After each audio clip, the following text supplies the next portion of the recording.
Hello friends, here is a cheap and small SIM800L GSM module with all the capabilities of a simple mobile phone. You can send and receive messages and make calls using this module. Even you can connect to the internet using the GPRS function of the module. It is a small, thin and lightweight module which can be integrated into a great number of projects easily to work with SIM800L. You need a 2G SIM card. It does not support 3G and 4G SIM cards, so make sure you must have a micro 2G SIM card. I have a hybrid SIM card and it works on both 3G and 2G networks. So I will use it in this project. Now insert the SIM card in the module. There is a SIM socket on the back. While inserting the SIM card, make sure this cutout must pointing upwards like this. Now just push the SIM card. Click sound means the SIM card is inserted successfully.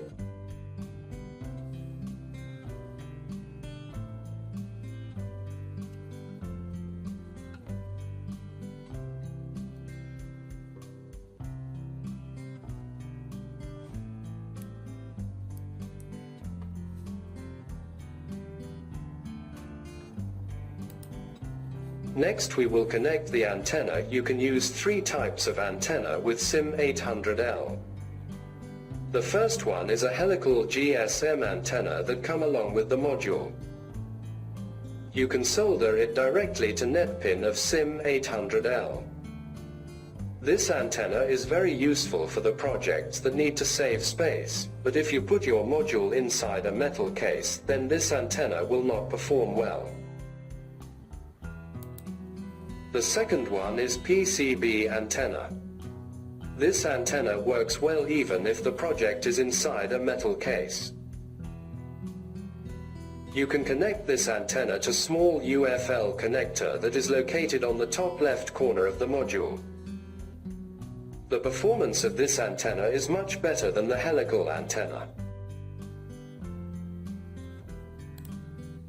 The third one is IPX antenna. The performance of this antenna is better than the helical antenna and PCB antenna.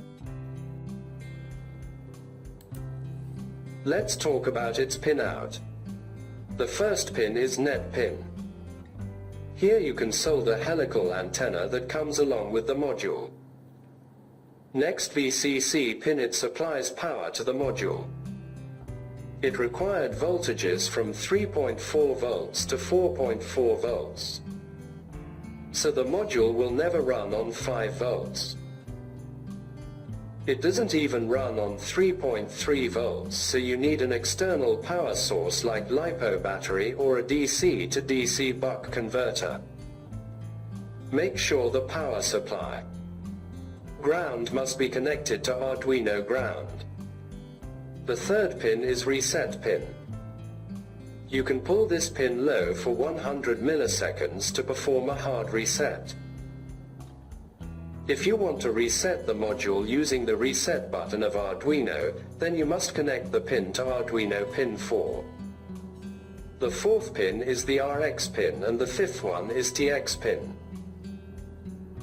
The both pins are used for serial communication. The sixth pin is the ground pin. The seventh pin is the ring pin. It is used for detecting calls or SMS by default. The ring pin is high, and when an SMS or call is received, then it gives low pulse for 120 milliseconds to indicate about the incoming call or SMS. This pin produces an interrupt signal, so you can use it with Arduino interrupt pin to make your project power saving. Next, DTR pin is used to turn on or off. The sleep mode. Pulling it high will put your module in sleep mode and it disabling serial communication.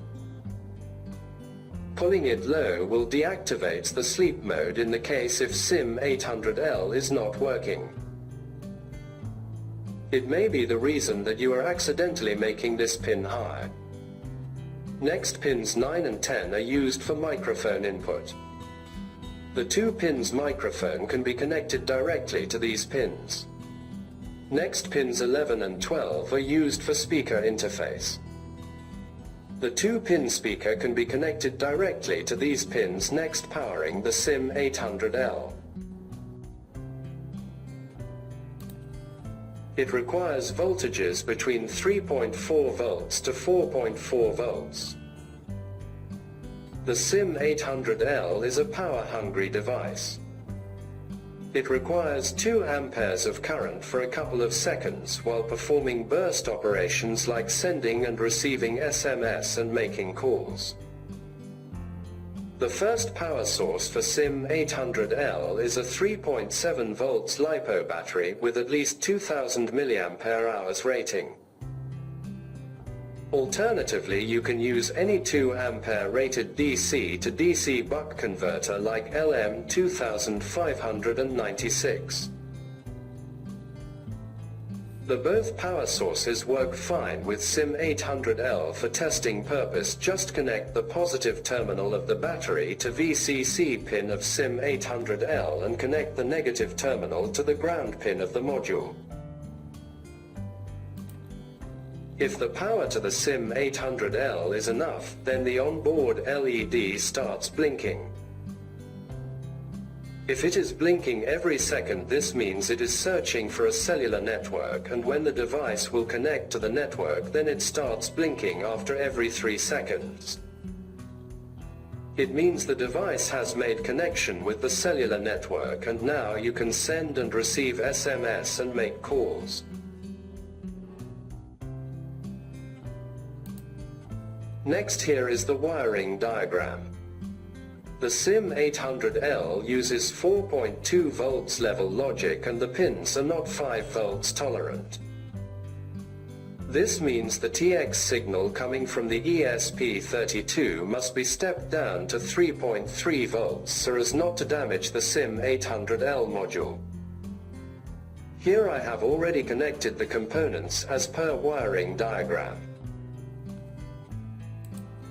Now let's move to the coding of the project. You can download the code from the description of the video. An SMS will be sent on the phone number. You enter your phone number in the code, which showed with stars for making call and sending or receiving SMS.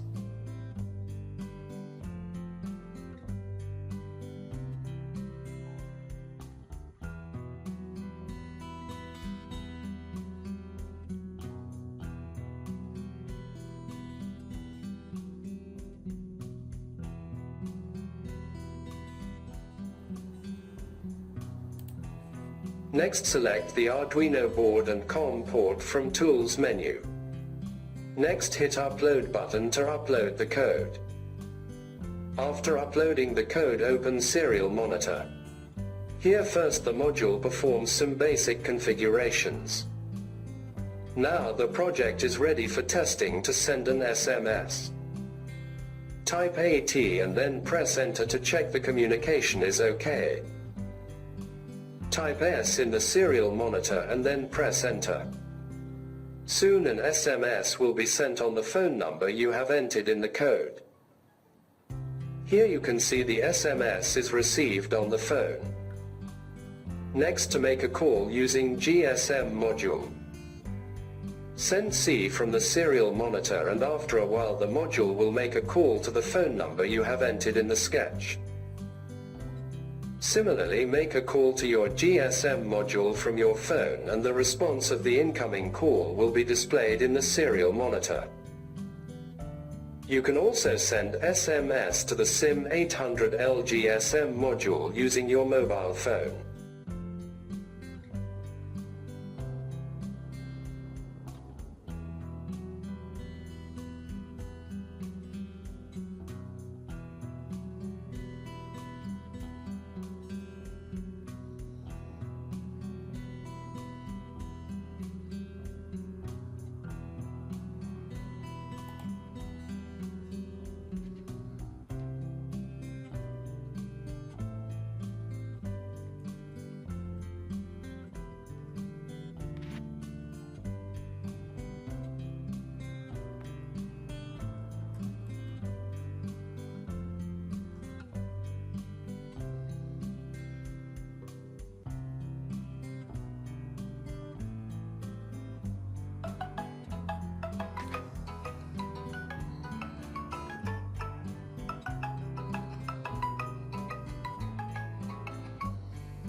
This is all about the SIM800L. If you have any question, then comment below.